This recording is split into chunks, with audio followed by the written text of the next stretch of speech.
Omnipotence is the quality of having unlimited power.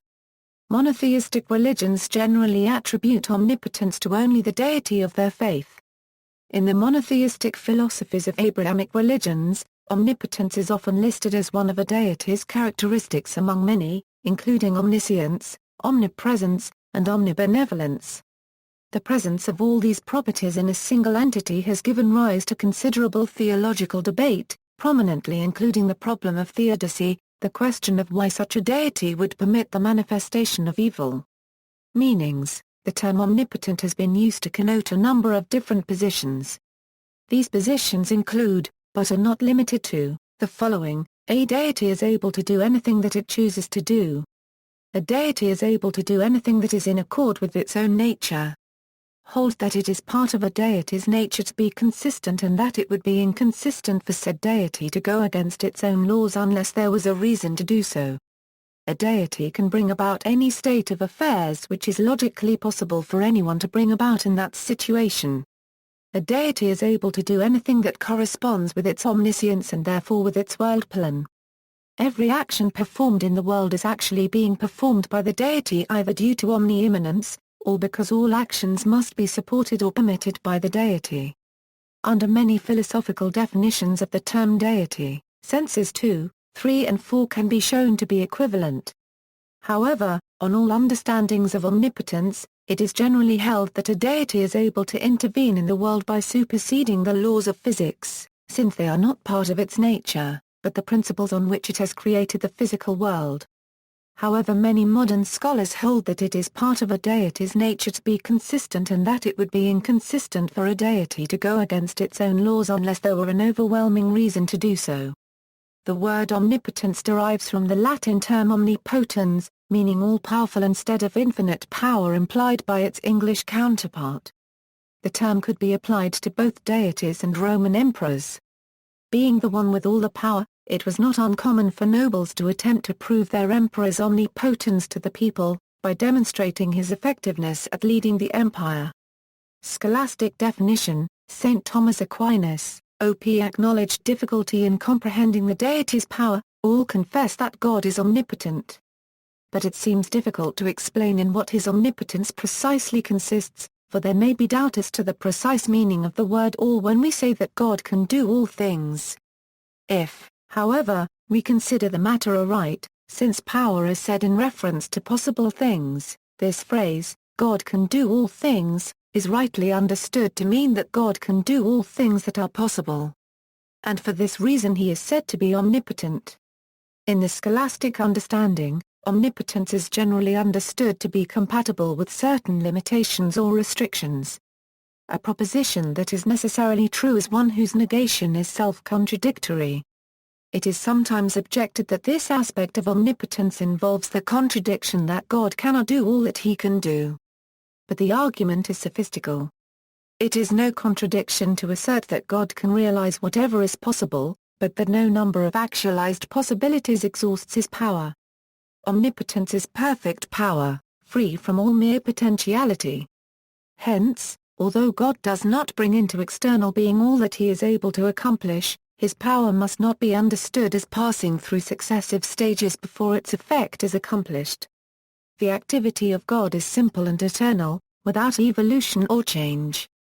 The transition from possibility to actuality or from act to potentiality, occurs only in creatures.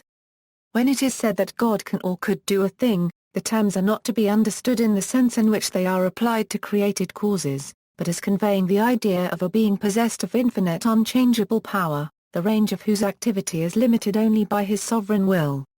St. Thomas explains that, power is predicated of God not as something really distinct from his knowledge and will, but as differing from them logically. Inasmuch as power implies a notion of a principle putting into execution what the will commands, and what knowledge directs, which three things in God are identified. Or we may say, that the knowledge or will of God, according as it is the effective principle, has the notion of power contained in it. Hence the consideration of the knowledge and will of God precedes the consideration of his power, as the cause precedes the operation and effect. Omnipotence is all-sufficient power. The adaptation of means to ends in the universe does not argue, as J.S. Mill would have it, that the power of the designer is limited, but only that God has willed to manifest his glory by a world so constituted rather than by another. Indeed, the production of secondary causes, capable of accomplishing certain effects, requires greater power than the direct accomplishment of these same effects. On the other hand, even though no creature existed, God's power would not be barren, for creatures are not an end to God. Regarding the deity's power, medieval theologians contended that there are certain things that even an omnipotent deity cannot do. The statement a deity can do anything is only sensible with an assumed suppressed clause, that implies the perfection of true power. This standard scholastic answer allows that acts of creatures such as walking can be performed by humans but not by a deity. Rather than an advantage in power, human acts such as walking, sitting, or giving birth were possible only because of a defect in human power. The capacity to sin, for example, is not a power but a defect or infirmity. In response to questions of a deity performing impossibilities, for example making square circles, St. Thomas says that everything that does not imply a contradiction in terms, is numbered amongst those possible things, in respect of which God is called omnipotent, whereas whatever implies contradiction does not come within the scope of divine omnipotence, because it cannot have the aspect of possibility. Hence it is better to say that such things cannot be done, than that God cannot do them. Nor is this contrary to the word of the angel, saying, "No word shall be impossible with God." For whatever implies a contradiction cannot be a word, because no intellect can possibly conceive such a thing. In recent times, C.S. Lewis has adopted a scholastic position in the course of his work The Problem of Pain. Lewis follows Aquinas' view on contradiction. His omnipotence means power to do all that is intrinsically possible, not to do the intrinsically impossible. You may attribute miracles to him, but not nonsense. This is no limit to his power. If you choose to say God can give a creature free will and at the same time withhold free will from it, you have not succeeded in saying anything about God. Meaningless combinations of words do not suddenly acquire meaning simply because we prefix to them the two other words God can. It is no more possible for God than for the weakest of his creatures to carry out both of two mutually exclusive alternatives. Not because his power meets an obstacle, but because nonsense remains nonsense even when we talk it about God. Lewis, 18. In psychology, early Freudianism saw a feeling of omnipotence as intrinsic to early childhood. As Freud and Ferenczi have shown, the child lives in a sort of megalomania for a long period. The fiction of omnipotence. At birth, the baby is everything as far as he knows, all-powerful. Every step he takes towards establishing his own limits and boundaries will be painful because he'll have to lose this original godlike feeling of omnipotence. Freud considered that in a neurotic the omnipotence which he ascribed to his thoughts and feelings is a frank acknowledgement of a relic of the old megalomania of infancy. In some narcissists, the period of primary narcissism which subjectively did not need any objects and was entirely independent, may be retained or regressively regained. Omnipotent behavior. D.W. Winnicott took a more positive view of a belief in early omnipotence, seeing it as essential to the child's well-being. And good enough mothering is essential to enable the child to cope with the immense shock of loss of omnipotence as opposed to whatever prematurely forces it out of its narcissistic universe.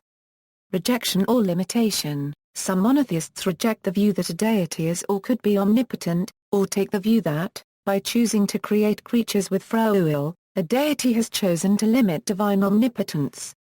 In conservative and Reform Judaism, and some movements within Protestant Christianity, including open theism, deities are said to act in the world through persuasion, and not by coercion. Deities are manifested in the world through inspiration and the creation of possibility, not necessarily by miracles or violations of the laws of nature. The rejection of omnipotence often follows from either philosophical or scriptural considerations, discussed below. Philosophical grounds. Process theology rejects unlimited omnipotence on a philosophical basis, arguing that omnipotence as classically understood would be less than perfect, and is therefore incompatible with the idea of a perfect deity. The idea is grounded in Plato's oft-overlooked statement that being is power. My notion would be, that anything which possesses any sort of power to affect another, or to be affected by another, if only for a single moment, however trifling the cause and however slight the effect, has real existence. And I hold that the definition of being is simply power. Plato, 247e. From this premise, Charles Hartshorne argues further that power is influence, and perfect power is perfect influence. Power must be exercised upon something, at least if by power we mean influence, control. But the something controlled cannot be absolutely inert, since the merely passive, that which has no active tendency of its own, is nothing. Yet if the something acted upon is itself partly active, then there must be some resistance, however slight, to the absolute power, and how can power which is resisted be absolute? Hartshorne, 89. The argument can be stated as follows: 1. If a being exists, then it must have some active tendency. 2. If a being has some active tendency, then it has some power to resist its creator. 3. If a being has the power to resist its creator, then the creator does not have absolute power. For example, though someone might control a lump of jelly pudding almost completely, the inability of that pudding to stage any resistance renders that person's power rather unimpressive. Power can only be said to be great if it is over something that has defenses and its own agenda. If a deity's power is to be great, it must therefore be over beings that have at least some of their own defenses and agenda. Thus, if a deity does not have absolute power, it must therefore embody some of the characteristics of power, and some of the characteristics of persuasion. This view is known as dipolar theism. The most popular works espousing this point are from Harold Kushner. The need for a modified view of omnipotence was also articulated by Alfred North Whitehead in the early 20th century and expanded upon by the aforementioned philosopher Charles Hartshorne. Hartshorne proceeded within the context of the theological system known as process theology. Scriptural grounds: in the Authorized King James Version of the Bible, as well as several other versions, in Revelation 19:6 it is stated, "The Lord God omnipotent reigneth." Although much of the narrative of the Old Testament describes the Judeo-Christian God as interacting with creation primarily through persuasion, and only occasionally through force. However, it could further be argued that the ability to conflict with truth is not an appropriate representation of accepted definitions of power, which negates the assertion that a deity does not have infinite powers. Many other verses in the Christian Bible do assert omnipotence of its deity without actually using the word itself. There are several mentions of the Christian deity being referred to as simply Almighty, showing that the Christian Bible supports the belief of an omnipotent deity. Some such verses are listed below: Psalms 33:8-9, "Let all the earth fear the Lord, let all the inhabitants of the world stand in awe of him. For he spoke, and it was done. He commanded, and it stood fast." Genesis 17:1 "And when Abram was 90 years old and 9, the Lord appeared to Abram, and said unto him, I am the Almighty God.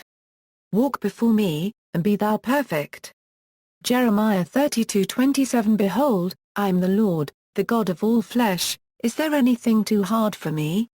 At his command a storm arose and covered the sea. Several parts of the New Testament claim Jesus to be one with the Father, who is omnipotent, and others show Jesus to have some separation from the Father and even self-imposed limitations on his power.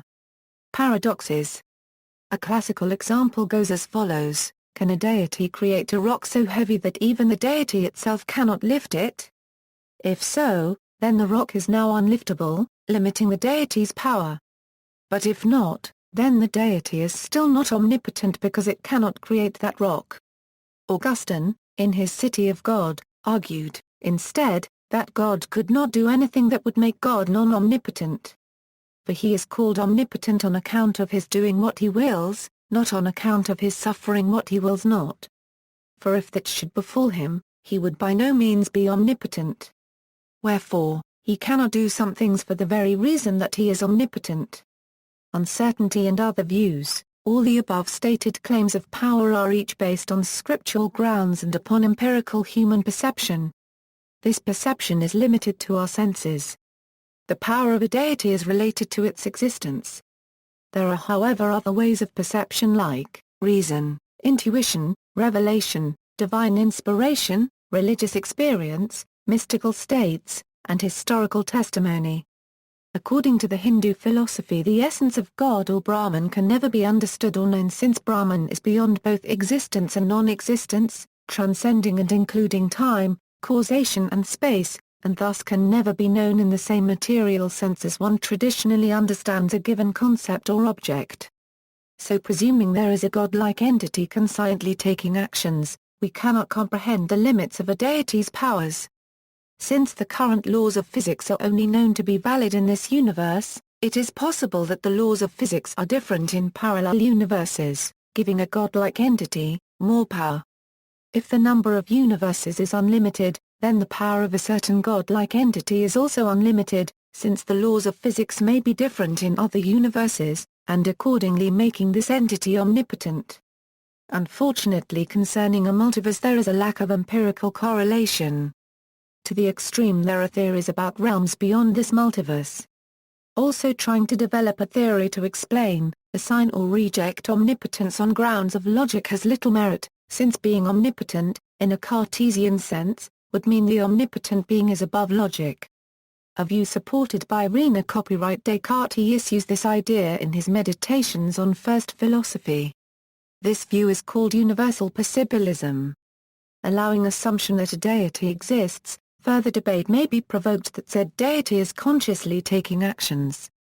It could be concluded from an emanationism point of view, that all actions and creations by a deity are simply flows of divine energy. The law of nature discovered by Buddha has no beginning or end. Pantheism and pandeism see the universe multiverse itself as God, while panentheism sees the universe multiverse as the body of God, making God everybody and everything. So if one does something, actually God is doing it. We are God's means according to this view. In the Taoist religious or philosophical tradition, the Tao is in some ways equivalent to a deity or the Logos.